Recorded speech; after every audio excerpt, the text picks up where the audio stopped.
welcome back to The Drag Detective, and today we are going to continue discussing Canada's Drag Race Season 4. Today we will be unrigging the riggory, and seasons like this where there's like riggory, but it's not like the most rigged thing you've ever seen in your life. Like, these can always go one of two ways, where it's either boring as hell and like not much changes, or it can be like this, where a couple things do change and it kind of shakes up the season a little bit. So I'm excited to get into this. First things first, though, if you are not already, subscribe to the channel. We're so close to 70K.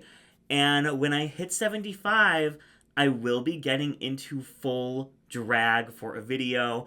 The whole 9 yards, the wigs, the makeup, the look, shoes, all of it. Pads, everything. I'm going to do all of it.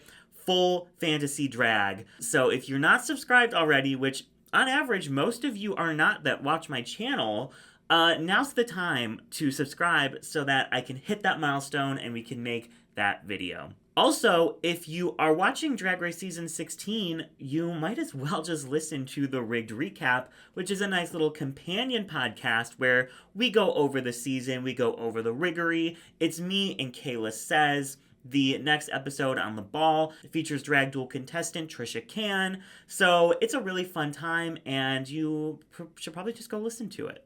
Available wherever you listen to podcasts or music. But I think that's all the advertising for now, and we can get into Canada's Drag Race Season 4. So the first episode is the premiere ball, and this episode, it was like, for me, it wasn't hard to judge, but I kind of had to like do that thing where you step away for a second and you're like, okay, like, are you really being fair, or are your like biases coming in? Because when it comes to just like looks, like for me, and I think for all of us, there are kinds of looks that excite us more than others. There are forms of drag that excite us more than others, and that can sometimes skew how we would judge things versus like how it fairly should be judged. And that's just like part of being human. You're going to have your own biases and affinities for things that other people might not like as much, or what have you. So this was a little bit hard to judge because I think that there were 4 queens who knocked this episode out of the park. And there were 3 that I think were clearly the worst. So our low placements from the original episode, Melinda Verga, Near Enough, and CC Superstar, are not going to change. Those, I think, were the very clear bottom 3. But in determining the top 4, it was a little bit more challenging. In my opinion, Aurora Matrix, Denim, Kiki Ko, and Venus were the top 4 of this episode. I rated every outfit that everyone wore out of 5, and these 4 ended up with the top 4 scores, which didn't shock me. That's kind of what I expected going in. Now, in the actual episode, they chose Venus and Denim as the top 2. But my scores reflected a little bit differently, and upon some further reflection and really like sitting with these looks, I think that the top 2 should have been Kiki Ko and Denim. Now, I think if there was just one winner for this entire episode, it would have been Denim. All 3 of her looks were 5 out of 5 amazing looks. Kiki and Venus and Aurora, I think, had looks that were better than others. When looking at the looks, the very first category was their entrance look, and I think Aurora has the best out of the 3. When looking at the second look, which was the Showgirl Superstar look, I think Venus wins that. And then when looking at the last category, which was their best drag or whatever, like show us who you are kind of look, I think it's very close between Venus and Kiki. But I think I would give it to Kiki just because it did feel a little bit more like extravagant and grandiose. But Venus was like right there. And actually, when I'm looking between Kiki and Venus, I actually like Kiki's looks better in all 3 categories, but I think Venus performed her look the best out of the 3 when it came to the showgirl look, which also I think became a factor. So that was the reason why I chose Kiki, because I preferred all of her looks, and while I think Venus performed the showgirl look better, I think Kiki overall just did a better job than Venus, but it is very close between those 3. And like I could see arguments for why any of them could be in that top 2 spot with Denim. And I think honestly, no matter which one is in the top 2 with Denim, I think they all win the lip sync and win the episode. So your mileage may vary. Kiki, Denim, or Aurora, I think all could get that first win, but I'm going to give the edge here to Kiki Ko. And she doesn't get the Golden Beaver because there is not one this episode. But no one goes home, and we move on to the QV She episode, which, as I talked about in the Riggory of Canada. Also, if you have not watched the Riggory of Canada's Drag Race Season 4 video, watch that now. I have it linked up here at the top corner and in the description. After taking a month off of videos, YouTube doesn't love me right now, so my things definitely aren't being pushed as much as they used to. So if you didn't see that on your timeline, but you're seeing this, go watch that first. So, yeah, this episode, it was a mess. A lot of people didn't do well. The top 3 was absolutely correct. Kitten Caboodle gets the win, and Melinda Verga and Venus are in the top. Those were the only 3 who I think fully succeeded at this challenge. Everyone else was varying levels of good, fine, to, like, horrible. And I think that this is another episode where you could argue a couple people could be in that bottom 3. The actual bottom 3 was Girlfriend, Luna, and Cece, but I think the first group was so bad. It was Kiki, Denim, and Cece. Cece ended up being the only one in the bottom, but to be honest, like, the bottom 3 could have just been that team, and it would have been like, yeah, I get it. While Girlfriend being in the bottom, I think makes sense somewhat because she does kind of just lose track of what she's doing and laugh and forget her lines and all of that. As I explained in my Riggory video, she had one of the best runways of this episode, and for like 75% of her time in the skit, she was fine. It was because she wasn't saying anything, but she was fine. She was being the model in the corner, like modeling the look and doing what she needed to do. And I think it was fun that she decided to put on like an accent, a stupid accent, but obviously the train gets derailed and she can't keep it together. But I still think that's better than Kiki Ko, who just from the jump tries doing this like weird accent that I don't think ever works. She's like the main host of the 3, so she's really trying to be animated, but I think it's just too much. I don't think anything Kiki did for the entirety of her skit worked whatsoever. So I have to give her the bottom placement over Girlfriend because of that. And I also preferred Girlfriend's look over Kiki's in the runway, which was the gemstone runway. So we have a bottom 3 of Kiki, Luna Dubois, and Cece Superstar. And we have Kitten Caboodle winning the challenge, so she gets the Golden Beaver, and she gets to decide who gets it. Now, I think in this case, she would probably give it to Kiki Ko, because in this scenario, Kiki Ko won the challenge the episode before, and I think Kitten was there to play fair. Like, she gave the thing to Girlfriend here because I think of the 3, Girlfriend did the least bad. And I think also here with Kiki, Luna, and Cece, I think Kiki did the least bad and has a win. So I think that Kiki would get beavered here. And that leaves a bottom 2 of Luna Dubois and Cece Superstar, which is exactly what we had in the episode. And unfortunately, we have to say goodbye to Cece Superstar. That leads us into the 3rd episode, which was the girl group episode. And there are 2 groups, one led by Melinda Verga, one led by Luna Dubois. And I think it was very clear that Luna Dubois' group was the better group, like by a mile. So they judged this individually in the episode, but I'm going to judge this in teams just because it was so clear what team was the best and what team was the worst. So Team Luna are all going to be in the top. I can't fit them all here, but they're all in the top. They all get a high placement. And Aurora Matrix gets the win, which was very deserved. And that leaves the bottom 3 as the same bottom 3 from the episode, with Kiki Ko, Kitten Caboodle, and Girlfriend Experience. And this was hard because Aurora really did have kind of a hard choice to make because Kiki did well the first week. She, in the actual show, was safe the second week, but in this one she actually got saved the second week. And Kitten Caboodle just won the week prior, but then she's also closest to Girlfriend. So I think it was a hard decision, but I think at the end of the day, Aurora picked based on just her own inner feelings. We don't necessarily get like a full reason why she chose Kiki. And I think that there's a chance that she doesn't pick Kiki here because she did just get saved the episode prior. So maybe she does save Kitten. I think she might still save Kiki, but regardless, it doesn't matter because Kiki or Kitten are going to send home Girlfriend in the lip sync, which sucks. I love Girlfriend experience. I love seeing her vagina all over Twitter, but she just did. I don't think her head was in the game on this season. So unfortunately, we lose Girlfriend experience here. Now for the design challenge. This is where things get a little bit more different than this season. So the winner, Kiki Ko, makes total sense.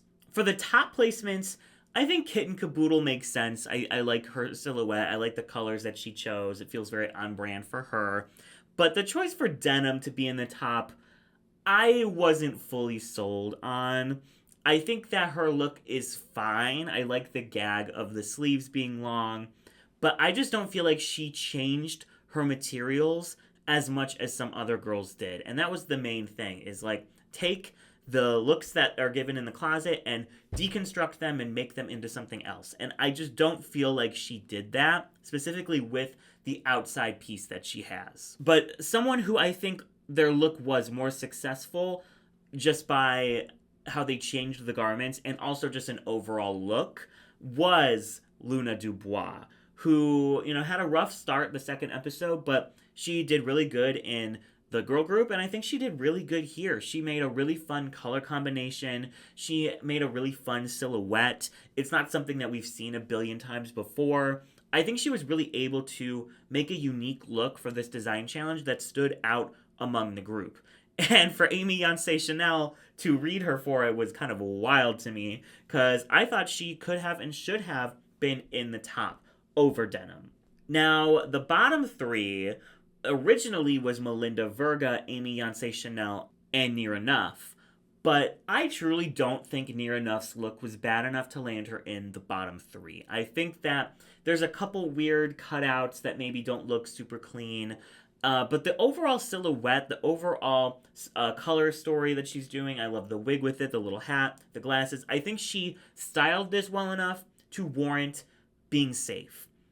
Someone who I don't think styled their thing well, and I don't think it was a successful garment, was Aurora Matrix. As much as I love her, I just don't think that the skirt works. Like, the fabric, it just looks very cheap, and it's because she didn't steam it. It is wrinkled to all hell, and this is a problem that we just had on Drag Duel, actually, with two people not steaming their stuff, and it just kind of makes it look so much cheaper than it actually is. And it's such an easy fix, too. I also just think the top doesn't really go with the bottom. I don't get this little, like, fabric she put on her breasts. I love the wig and the makeup, but I don't think this feels like a cohesive look. It feels very disjointed. It feels very kind of sloppily put together, and I just don't think it was as successful as Near Enough's was. So I think Aurora deserved the bottom three here. So with Kiki in the winning position, she is going to save her friend Melinda Verga. I think even with Aurora saving her the week before, I think friendships come into play, and I think she was going to save Melinda no matter what. So that leaves Amy Yonsei Chanel and Aurora Matrix as the bottom two, lip syncing to come through by Priyanka. And I mean, just like Near Enough ate this up, Aurora Matrix also would have ate this up. And I think we're all kind of in agreement that Amy lost the lip sync. She didn't know all the words. She had some really fun moments, but I just don't think she would be able to keep up with Aurora, just like she wasn't able to keep up with Near Enough. So, unfortunately, we're going to say goodbye to Amy Yonsei Chanel here. And because we lose Amy there, we have to change the order of the episodes, which means we're going to have to do the lip sync since there's 8 queens left, and there needs to be 8 queens for the lip sync smackdown. So We have Luna Dubois here instead of Amy Yonsei Chanel, so we'll have to see how she fares, what happens there. I don't think anything really changes. I think if you just put Luna in Amy's spot in the order that they choose songs, I think she probably still picks Fever Dreamer based on what was left. So the only thing that's going to change is Luna being swapped out for Amy in her lip sync. So the first lip sync, That Don't Impress Me Much by Shania Twain, is won by Melinda Verga. The second lip sync, Aurora Matrix versus Denim to I'm Not Here to Make Friends, is won by Aurora Matrix. Then we have Fever Dreamer with Luna Dubois and Near Enough. I think Luna could put up a little bit of a fight, maybe more than Amy did, but I think that Near Enough is winning. And then between Kiki Ko and Venus to Uninvited, Venus wins. So that leaves Denim, Kitten Caboodle, Kiki Ko, and Luna Dubois as the bottom four. Now, what we're going to do here, because originally it was just a bottom three and then two people went home, but we're just going to have one person go home here since we don't need to have a double elimination since we already got rid of Amy. So I think it would make sense that both of the top two get to give out a beaver. Only the winner of the lip sync gets the money, but they both get a beaver to give out, and they both get to save one person, which then leaves a bottom two. So it's Near Enough and Aurora Matrix in the top, and I don't think it really matters which one saves who, because they're both going to pick the other members of their girl group, which they did have an alliance going for, which means that Denim and Luna Dubois are going to be saved, and that leaves Kitten Caboodle and Kiki Ko as the bottom two, lip syncing to I Will Love Again. And as we saw, Kitten Caboodle unfortunately just gave up this episode, and Kiki Ko ate this lip sync up. So Kiki Ko is going to stay, and we are going to say goodbye, unfortunately, to Kitten Caboodle. The next episode is the Snatch Game, and I'm going to be a little harsh on this because I think this was a really bad Snatch Game. I think the only person who really did well was Melinda Verga, so she's going to be given the win. There's only 7 queens here, so I think they're all going to get critiqued, but I would only put Melinda in the top. I don't think anyone else deserved to be in the top. Not Venus, not Nira. I don't think anybody even came close to Melinda. Melinda wins. The Golden Beaver twist is axed, and the judges will pick the bottom 3. So I think if the judges picked, I think we're still going to get the same result with Kiki Ko being low and Luna Dubois and Aurora Matrix being the bottom 2, which we saw in the episode. And we saw that Aurora narrowly beat out Luna Dubois in the lip sync, unfortunately sending home Miss Luna. But she did make it an episode later in this version of the season because of the challenge switching, and I think she got a couple more high placements, which I love Luna Dubois. I think she was so fierce, and I think she was kind of overlooked both by the fans and by the editors on the season. So I would have loved some more Luna content on the season. But we have our top 6 going into the Brooke musical, and I wouldn't change anything here. The only thing I would change is that I would give Melinda a high placement too. I think this was an episode where there was a very clear top 4 and a very clear bottom 2. So I would have just given all 4 of them a high placement, give Aurora Matrix the win. I think it was very close between the top 4 on like who would win, but I think it was Aurora's runway that really kind of sealed the deal and got her the second win, which I feel like was deserved. That leaves the bottom 2 as Denim and Kiki Ko. And Kiki won that lip sync. Kiki 1000% won that lip sync. I am so sorry, Denim, but I think Denim should have left here. I think that Kiki fully embodied the song and gave exactly the vibe the song wanted, whereas Denim, she felt a little desperate. It felt like she was doing a lot of moves just to do them, not because they necessarily fit the vibe of what she was performing to. And I said in my episode, I feel like Denim did get pushed a little bit by production, and I think this is an example. I think that Kiki didn't have the best track record, so they got rid of her and kept Denim, even though I think Kiki literally bodied that lip sync. So we have our top 5 going into the makeover challenge, and Kiki's winning. Like, Kiki is 100% winning. Looking at what the other queens had and looking at what Kiki had, it was kind of the same vibe as Denim, where, like, Denim was leagues above everyone else. And I feel the same about Kiki with her looks. I also think that Aurora deserved to be high over Venus. I think that Aurora's looks, were they a little bit plain? Yes. But they were giving old Hollywood. They told a story, they told a narrative. I understood who these girls were. The family resemblance was literally uncanny, which they critiqued negatively, which made no sense. But I think Aurora did a really good job in this challenge and kind of like redeemed herself from the first design challenge, which I put her in the bottom for. I think the look that she made for her runway partner here was so much better, so much cleaner, so much more cohesive. Whereas Venus, I think, and that's the thing too. It's like I just don't understand what she was going for. Like when she said this was supposed to be a red carpet and a trophy, like an award, I was like, is it because you're just wearing red and gold? Like, I feel like there's more things you could have done to, like, make that more clear. I don't know. Like, I just feel like the material that Venus is wearing could have been more, like, velvety, like a carpet. I feel like her mom could have been wearing something even more, like, shimmery or, like, something more structurally. Like, she could have worn some kind of, like, metallic look that would have given more award. I also just think that the makeup on her mother isn't the best, and I don't see literally any family resemblance whatsoever. And I think there actually is a argument that she could be bottom two, but I do think there are more issues with Melinda and Nira's.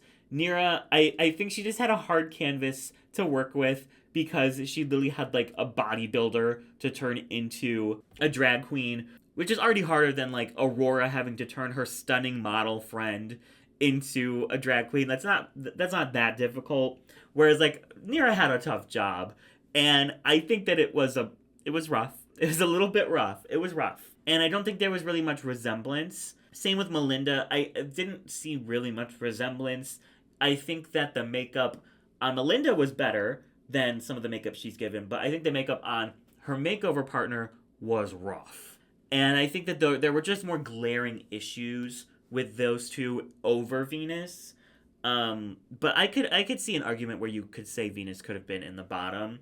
But regardless, Melinda Verga is going to go home here. It was a close lip sync, and on first watch, I did think Melinda won it.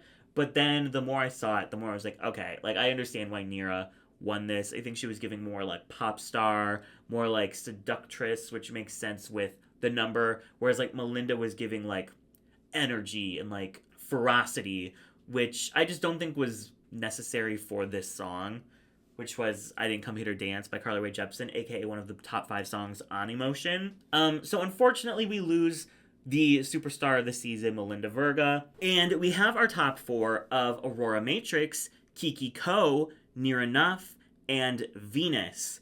And the track records, there's definitely a clear top 2 and a clear cut at the top 4 vibes.